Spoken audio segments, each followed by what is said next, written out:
this is a quick little video sort of for a couple different groups. One group being a workshop that I gave last weekend. We talked about making ugly pots and design, and I just got some pots out of the kiln that will sort of explain some of the stuff we were talking about. So I'm going to cover those. This is also for anybody who is going to be checking out my upcoming exhibition at Schaller Gallery. I've got some of the new works fresh out of the kiln to show you here in a minute too. So yeah, just a couple different audiences for this, but whatever brought you here, thanks for being here. So this is a form that I started working on cup-wise and plates and bowls and everything in about 2002. No, sorry, 2004, while I was in grad school, which was between 2003 and 2005. And this is a form that I really fell in love with, and there's a whole bunch of reasons why I was working on it and where it came from and all that, what have you. But then obviously over the years since then, I've been trying to resolve this form in different ways. When I first came back to Canada, of course, you know, brown pots, we went and tried brown.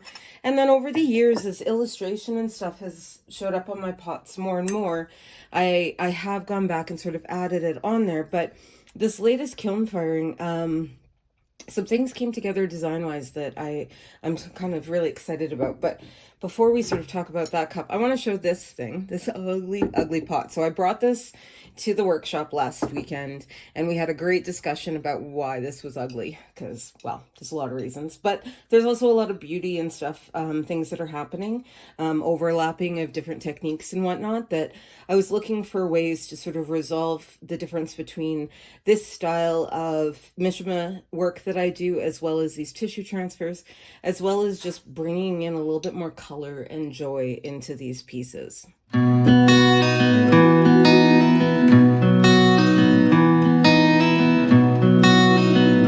So really quickly, let's talk about why it's ugly. Well, first of all, it's the balance. Things are competing far too much right now.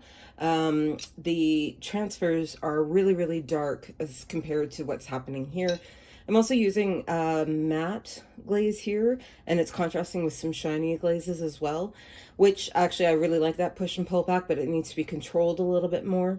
And then like this ratio line and stuff, things are off. They're off. That's all there is to it. But anyway, this one had a huge crack in it to start with.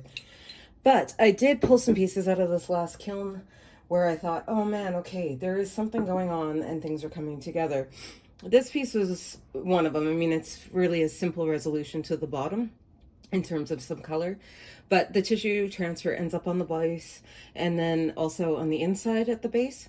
And then the illustration is still here. I really like the balance on this one too, between it looking really over the top candy colored, but then also there being a bit of a sadder message to the work.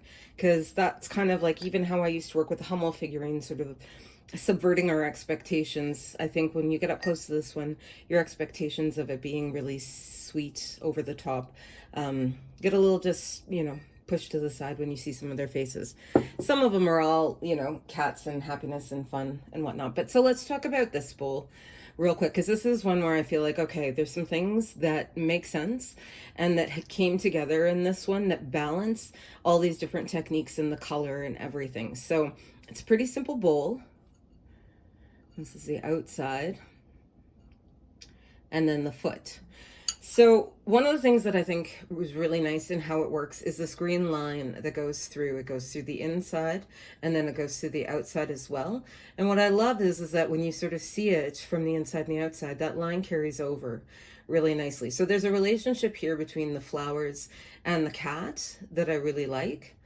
And then when you look at it from this side, you've got this glaze, and it sort of relates back to that one. So it's sort of this nice quilting way of doing things. Here you can see that yellow at the bottom and the yellow on the inside relate to each other. The foot has that bit of transfer in it, and it's only on the one side because it corresponds to it only being on the one side on the inside. Again, that blue speckle glaze is there, which relates to the one outside. I also love little bits like this, where one technique sort of carries over into a different frame and sort of breaks those sort of pockets of information. But yeah, and then I was looking at it the other night and I was like, oh man, but okay, what's off balance? It's this purple. this purple is off balance. And I was like, I'm not sure that I'm okay with that purple. But then I started looking at it, and I started looking at this little cat. And I remembered that I balanced the purple on the outside with that little cat on the inside. And that was really this childlike sort of fun and wonder and goofiness with these purple flowers that I did. Well, it's reflected in that little guy, the childlike cat on the inside. Anyway, so there's something there that just started to make sense. I don't know if you can see it or if I'm making it up in my head, but anyway. There you go. And that orange down there too, relating to the orange of the cat. So, and then went and opened another kiln. And this one came out. And I don't know, maybe it was late at night, maybe I have a bad cold and have taken too much cough medicine, but this piece to me I was like beyond excited about. So first of all, it's the form that I love, but it's a nice big sort of serving dish. But I feel like what happened here got balanced really nicely. So the illustration is here, it's underneath that matte glaze. Which sort of just softens the line work and stuff in a different way than when it's the clear shiny glaze over top. But then there's little parts too where like this pink flower here actually has some shine to it.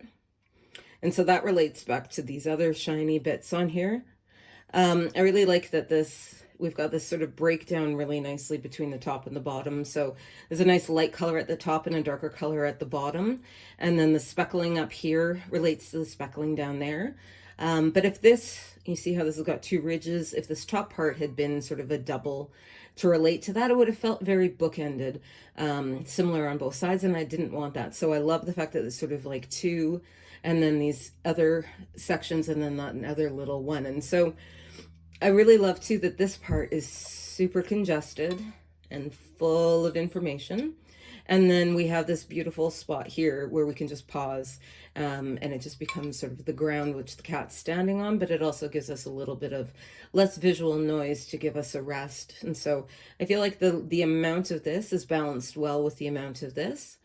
And then we've got that blue color on the inside, which relates back to the outside. But anyway, and then of course we've got kittens all over the bum. So, yeah, maybe it's in my mind, or maybe these are like the obsessive details of artist who really overthinks everything, but there's something really nice coming together that I'm quite excited about. This is another piece that came out of that kiln that I wanted to just show because this one is thinking more about the form in terms of the narrative as well. So it is a bit darker on that bottom side there because what we've got is some skulls, but these skulls have turned into seeds, and the seeds are growing all of this new life on top. So I love that I can juxtapose, you know, this bright, beautiful, colorful stuff that's happening up here, and then I sort of got this cross section of the land or the grass, and then I've got the world underneath that in the dirt there. So I still feel like it works visually really interesting as this sort of strange form, but then it also has that narrative element that actually ties directly into the form as well. So it's just like all these little elements coming together. So that's it. Oh, I'll show you this one just because, you know what, sometimes things are sad. This piece, I have no idea how many hours got into it. And again, this is one where I felt like, oh man, things came together. Bits of shiny down there when you look at it from the side, how this band here relates to the inside. I don't know, so much came together. Loved it. But then look at that little tiny little a-hole crack. It's so tiny it doesn't even go through, but I can feel it with my finger, and it's not covered by the glaze. This is the heartbreak of ceramics, folks. But it does mean that I get to keep this one and look at it for a very long time and learn a lot from it. So maybe that was how I was meant to be. Anyway, there's a whole bunch of pots. I'm going to start posting them online.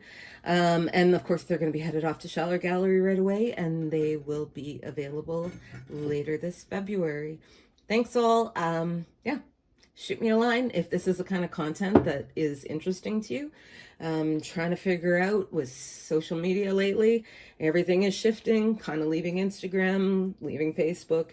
So wondering if YouTube might be a space too. But you can also find me on Blue Sky, trying that out as well. Or find me at my website, carolup.com. Thanks.